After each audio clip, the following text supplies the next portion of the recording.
The crocodile is caught by throwing the hooked noose, thus entangled in the trap by evil understanding. He repents over and over again. One does not realize the pangs of birth and death. The writ of past deeds cannot be erased. Injecting the poison of pride, the Creator has created the world. By enshrining the Lord's name within the mind, one is purged of the poison. The old age does not annoy him who remains absorbed in the true Lord's love. He alone is said to be emancipated in the life who has eliminated ego from within him. The world is bound in its worldly affairs and does not indulge in lofty thinking. The self willed, ignorant, and foolish person forgets the pangs of the birth and death.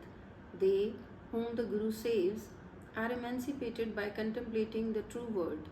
In the cage of divine love, parrot, the utterer, utters the Lord's praise. It pecks truth, quaffs nectar, and flies out but once, not to return. Nanak says, on meeting the Guru, Lord, the spouse is realized and the door of salvation is obtained. Maru first Guru, if thou diest by Guru's word, then thou shalt overcome death.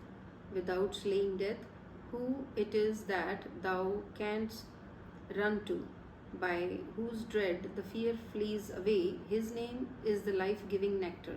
Thou alone, O Lord, destroyest and savest. Without thee there is no other place to go to. O my Father, I am filthy, flimsy, and without understanding. Without the Lord's name, no one is anything. The perfect Guru has rendered my intellect perfect. I am brimful with demerits and have no virtue. Without virtues, how can I reach my home? Through devotion to the Lord's name, poise and peace arises.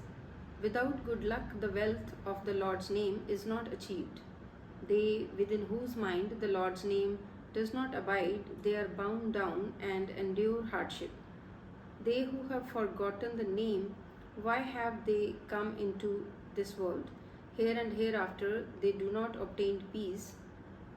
Their carts they have loaded with ashes.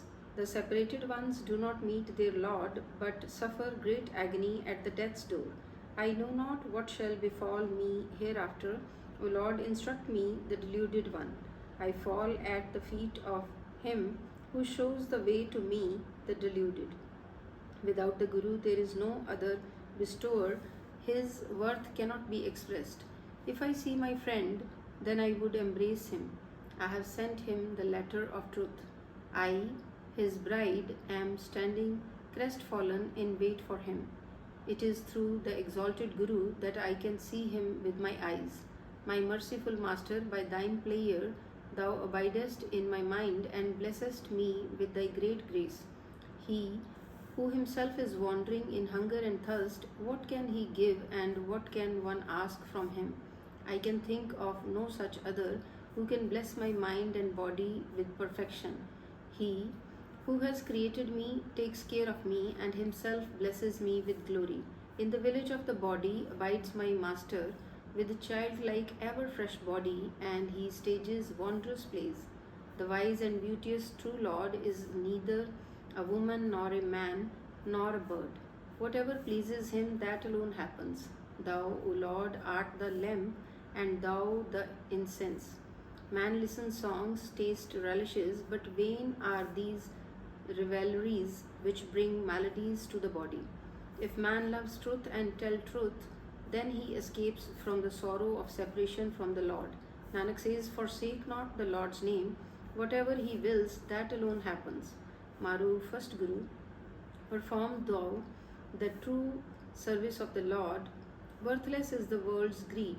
The true Lord has bewitched this mind of mine, and my tongue enjoys the true relish. Without the name, there is no other bliss. Those bereft of the name load poison and depart. Listen thou, O my beloved spouse, I am such a slave of thine.